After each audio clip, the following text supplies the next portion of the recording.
Hi hello అండి అందరికి welcome back to వైవిడి పూల ఛానల్. ఈ వ్లాగ్ వచ్చి మా వారు డ్యూటీకి వెళ్ళిపోయిన 2 రోజుల తర్వాతదే. ఇంత సడన్ గా అసలు హాస్పిటల్ కి వెళ్తారని అనుకోలేదు. హాస్పిటల్ కి అయితే నేను ఒక్కరిదాన్ని పిల్లలు తీసుకొని ఎప్పుడు వెళ్ళలేదు. వీడియో మొత్తం చాలా బాగుంటుంది, ఎక్కడ స్కిప్ చేయకుండా చూడండి. అన్నట్టు ఈ వీడియోకి చిన్న లైక్ ఇవ్వండి. ఇంకా మన ఛానల్ ఎవరైనా కొత్తగా చూస్తున్నట్లయితే సబ్స్క్రైబ్ చేసుకోండి. ఇంకా ఏ హాస్పిటల్ కి వెళ్తానో ప్రాబ్లం ఏంటి అనేది చెప్తూ ఉంటాను, ఎక్కడ స్కిప్ చేయొద్దు. హాస్పిటల్ కి వెళ్ళాలని ఎర్లీ మార్నింగ్ లేసి ఇంట్లో పని అంతా చేసుకున్నాను.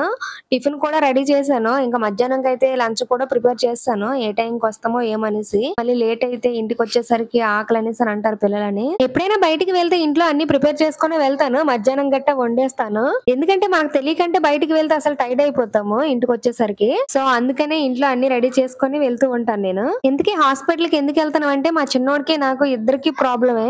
అసలు నా ప్రాబ్లం అయితే ఎవరికి రాకూడదని నేను కోరుకుంటున్నాను. ఎందుకు అది ఏంటంటే, ఇంతకు ముందు 4 years ముందే నాకు వచ్చింది డస్ట్ అలర్జీ. మందులు వాడుతూనే ఉన్నాను, కాకపోతే బయటికి వెళ్తే అసలు మాస్క్ తీయకూడదంట. మొన్న మా వారు వచ్చినప్పుడు బాగా అన్ని దగ్గరికి తిరిగేసాము. ఈ ప్రాబ్లం కోసం 4 years నుంచి మందులు వాడుతున్నాను, కాకపోతే తగ్గింది. బయటికి వెళ్తే అసలు మాస్క్ తీయకూడదంట. మొన్న మా వారు వచ్చేటప్పుడు బయటికి అలా మొత్తం తిరిగేసాము, మళ్ళీ స్టార్ట్ అయిపోయింది ఈ ప్రాబ్లం నాకు. ఇది ఎలా అంటే, చిన్న డస్టర్ గానీ నోసుకు తగిలిందంటే కంటిన్యూగా ఆకంట హాఫ్ అన్ అవర్ తుమ్ములు వస్తూనే ఉంటది. ఇది ఎక్కడ స్టార్ట్ అయిందంటే, మేము ఢిల్లీలో ఇంతకు ముందు 4 years లాగా ఉన్నాము. ఢిల్లీ అంటే పొల్యూషన్ పేరు కదా, అక్కడ వచ్చింది నాకు ఈ డస్ట్ అలర్జీ. ఇక ఆల్మోస్ట్ అందరం అయితే ఇంటి దగ్గర నుంచి బయలుదేరిపోయాము టిఫిన్లు చేసి. స్కూటీ పైన అయితే వెళ్ళట్లేదు, కొంచెం దూరం ఇంటి దగ్గర నుంచి హాస్పిటల్. మేము ఏ హాస్పిటల్ కి వెళ్తాం అంటే, మాది ఆర్మీ హాస్పిటల్ ఉంది కదా వైజాగ్ లో, అక్కడికి వెళ్తున్నాం. ఇక మా చిన్నోడికి ఏ ప్రాబ్లం అంటే, నైట్ మొత్తం అసలు ఏడ్చుకునే కూర్చున్నాడు, అసలు పడుకోలేదు. నైట్ 8 అప్పుడు టాయిలెట్ అసలు వెళ్ళలేకపోతుండేవాడు. నొప్పి నొప్పి అనేసి విపరీతంగా ఏడుపు. చిన్నపిల్లలకి అలా జరిగేసరికి గొప్ప భయం వేసేది కదా. నాకైతే విపరీతంగా కాలు చేతులు అసలు వణుకుపోతుండేవి, ఏమైంది ఏటనేసి. మా వారు ఒకటి లేరు, డ్యూటీకి వెళ్ళిపోయారు. తనుంటే అన్ని తనే చూసుకుంటారు. అటువంటిప్పుడే మనసులు విలువ తెలుస్తుంది కదా, దగ్గర ఉంటే ఎంత బాగా చూసుకున్నావు పిల్లల్ని అనేసి. నాకైతే భయం వేసింది నైట్ మొత్తం. ఈ ఆర్మీ హాస్పిటల్ కి ఎప్పుడు వెళ్ళినా సరే డే మొత్తం కేటాయించేయాలి, అంత పెద్ద లైన్ ఉంటది అక్కడ, అసలు ఖాళీ ఉండదు. ఇంకా ఈ హాస్పిటల్ కి రావాలంటే 2 బస్సులు మాత్రం రావాలి మేము ఉన్న దగ్గర నుండి, చాలా దూరం. ఇగోండి ఇదే హాస్పిటల్. ఈ హాస్పిటల్ కి నాకు చాలా అనుబంధం ఉంది, చాలా సంవత్సరాల తర్వాతే వచ్చాను. నేను ఫస్ట్ ప్రెగ్నెన్సీ అప్పుడు మా పెద్దోడు ఇక్కడే డెలివరీ అయ్యాడు. ఇగోండి ఈ లోపలికి వెళ్తే 5th floor లో డెలివరీ చేస్తారు. నేను అప్పుడు వచ్చాను, మళ్ళీ ఇదే రావటం. ఎన్ని సిస్టమ్స్ అన్ని మారిపోయి ఉంటాయి.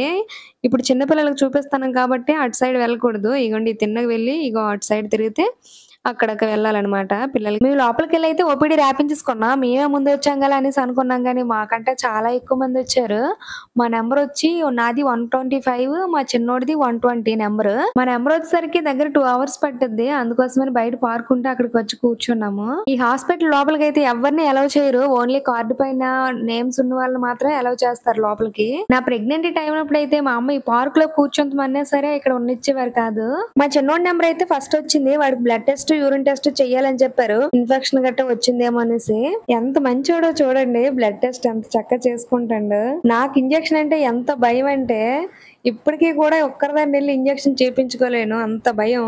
పిల్లలకి ఎప్పుడైనా వ్యాక్సిన్లు వేయాలన్నా సరే నేను ఎప్పుడు తీసుకెళ్లేదని కాదు, మా వారే పిల్లల్ని లోపలికి వెళ్ళి వ్యాక్సిన్ వేసి తీసుకొని వచ్చేసేవారు.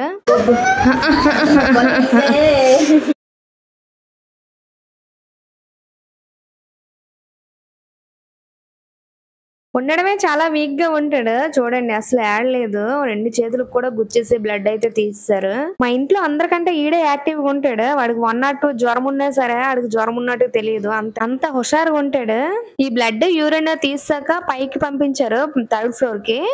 ఇక్కడేమో యూరిన్ టెస్ట్ బ్లడ్ టెస్ట్ చేశాక 3 days తర్వాత రమ్మన్నారు మమ్మల్ని. ఇంకా ఇప్పటికీ యక్షితగడి పని అయింది. ఇంక నేనైతే ఇంకా చూపించుకోలేదు. 2 చేతులకి ఇంజక్షన్ చేసేయడం వల్ల చేతులు ఫ్రీగా ఉంచలేకపోతున్నాడు.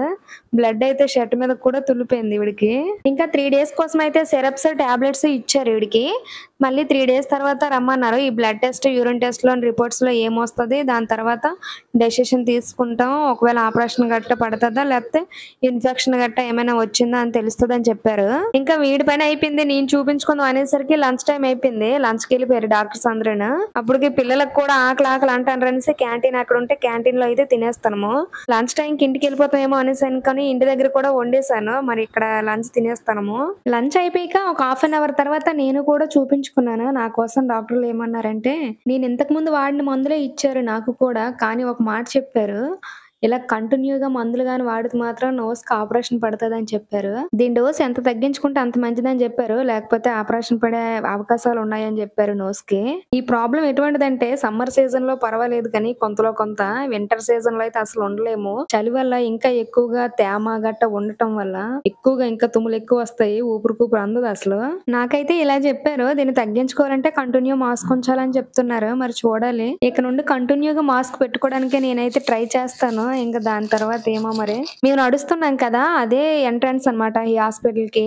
ఎంత పెద్దదో తెలీదు హాస్పిటలు. ఒక 5 ఫ్లోర్స్ ఉంటాయి. కింద మీద అంతా కలిపి. మళ్ళీ 3 డేస్ తర్వాత అయితే రమ్మన్నారు రిపోర్ట్స్ తీసుకోవడానికి. అందుకోసం మళ్ళీ రావాలి. ఒకరికి ప్రాబ్లమ్ అయినా ఇద్దరిని తీసుకురావాల్సొస్తుంది. మా పెద్దోడినైతే అసలు తీసుకురావసరం లేదు. కానీ ఇంటి దగ్గర ఎవరు లేకపోవడం వల్ల వాడిని కూడా రావాల్సొస్తుంది. ఈ ఎండలోన పాపం తిరుగుతున్నాడు. మార్నింగ్ 9:00కొచ్చాము హాస్పిటల్‌కి. మా ఇద్దరం చెకప్ అయిపోయేసరికి ఈవినింగ్ 4:30 అవుతుంది. ఇప్పుడు మళ్ళీ ఇంటికెళ్ళిపోతున్నాము. బస్సు ఎక్కిపోయి వెళ్ళిపోవాలి మళ్ళీ ఇక్కడ 2 బస్సులు మారాలి. ఇదే ఈరోజు వీడియో అన్నమాట. వీడియోకి ఇంకా లైక్ చేస్తే లైక్ చేసి ఛానల్ సబ్స్క్రైబ్ చేసుకోండి.